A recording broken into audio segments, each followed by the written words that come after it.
I love Jujutsu Kaisen. I know, one of the most popular shonen anime in the world, yada yada, but I don't care. And let me tell you, it's not just because there is a giant panda, a hot anime girl who nails shit, a walking promotional ad for becoming gay. I don't really get it myself. But if I had to say, a tall one with a big ass, I guess. What makes me love JJK so much is really what our main 4 characters are doing. Itadori, Megumi, Marry Me, and Marry Me. Whether it be goofing off with each other like when Itadori does this, or when Nobara and Itadori do their weird little dances together, this show makes it obvious that while there are a lot of dark elements, it's here to entertain you. This translates throughout the show into many different aspects. Like when Nobara is introduced, you think this guy is gonna pick her because she's a very attractive girl, but instead she's ignored and scares the man entirely. This is a good subversion of expectation. It immediately sets the tone that Nobara and inherently the others in the group are more grounded and shouldn't be treated as these super special characters entirely. Actually,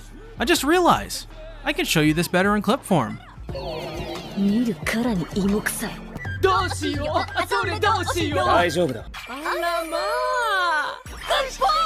Another moment is with Miwa Katsumi, the blue-haired popsicle in a suit who has some of the funniest interactions, but as well a scene for better or worse I'll never forget. And well, Miwa, now forced to fight Maki, is at a severe disadvantage because Mai told her that she's just a weakling. Turns out, Maki is a super badass fighter, and what follows is the utter destruction of Popsicle. Miwa in this fight is completely caught off guard by Maki to the point where, when Maki throws away her spear, Miwa really can't grasp what she'd gain from doing so. I mean, she just threw away her one advantage after all, and then it happens. Maki steals her sword and the fight is over before it really even began. Miwa has been defeated, and left with nothing in a forest, she gets a call. She answers.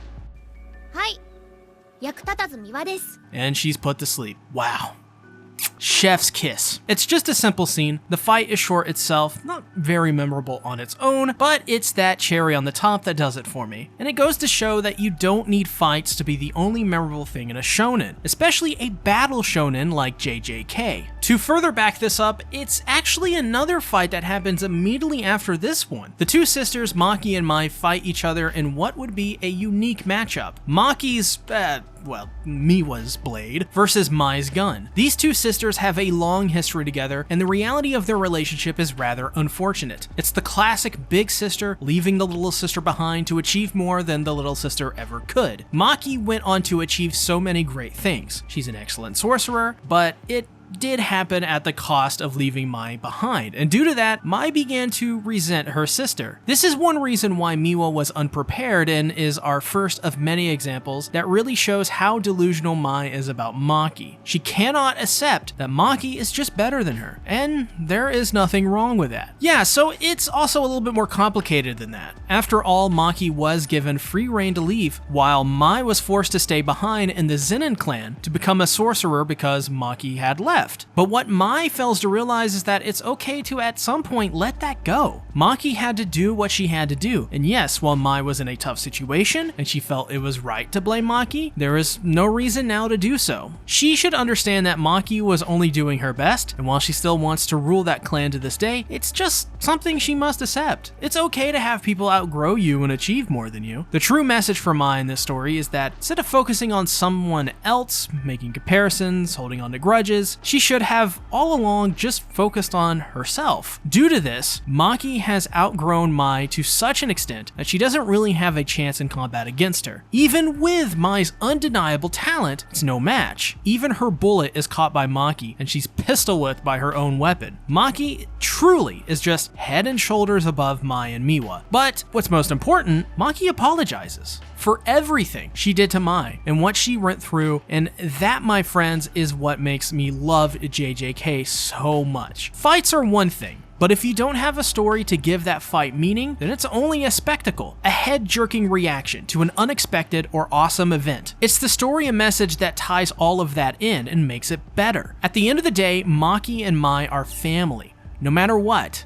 And what Mai failed to realize is that Maki still very much loves her little sister. And much like how when Mai was little and relied on Maki, that love is still there. Very wholesome. But you know what else is also wholesome? MILFs. Hell yeah, it's MILF time. And since it's a few minutes later, and they fucking killed her. Why?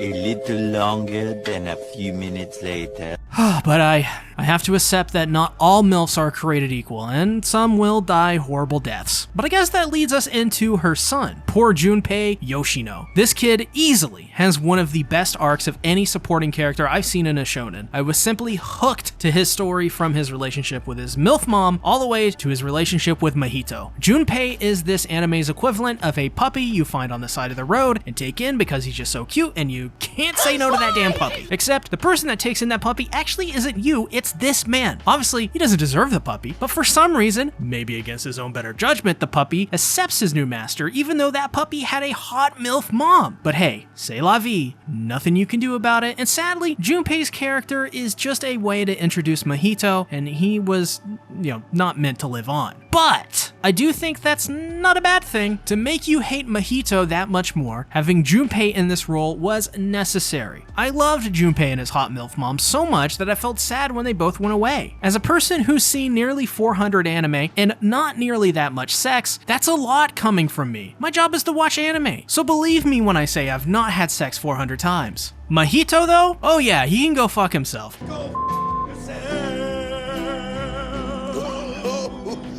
He's a cursed spirit. His goal, I mean, this is a shonen, it's to kill everyone, of course, but the twist here and why his character is so much more is because he was born from humanity's hatred. Due to this, Mahito is the coldest villain in the entirety of JJK by far. His treatment of Junpei was bad enough, but he truly does not care, and that's what makes Mahito scary. Plus, just as a villain, from a written perspective, you can't really ask for better in a shonen like this. Much like everything else with JJK, he's your classic villain archetype with a twist, and with his introduction being so well executed, it's even more surprising when he's just that good throughout the series. My favorite moment being his fight with Kento Nanami, who is probably one of my top 5 favorites in JJK, which, as an aside, if you guys want to see a tier list of my favorite JJK characters, let me know in the comment section and leave a like while you're at it. But of course, Gojo. 領域展開無料空所 My 20% female viewer base probably just went up at the mention of this beautiful man's name, and I'm not gay, but I would be for Gojo. Don't let this Kakashi ass looking motherfucker fool you. He's actually one of the coolest characters in JJK by far. Immensely powerful in every way, when he takes off his mask and reveals those piercing and pure eyes, you're fucked. Plus, he's also as cute as a button. Oh, just look at him. I want to take him home, Dad. Can I? He's so cute. Good boy!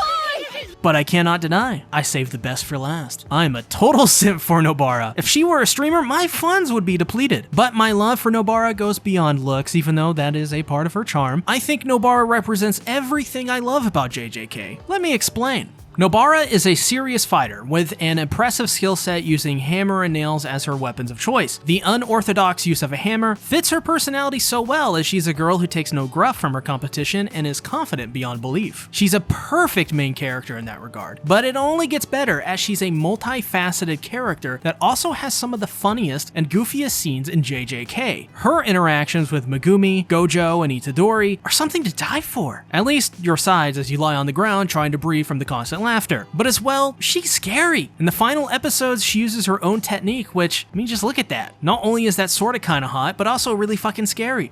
I love the kind of woman that can kick my ass. Which is something I think JJK excels at. Horror, scary things, the occult.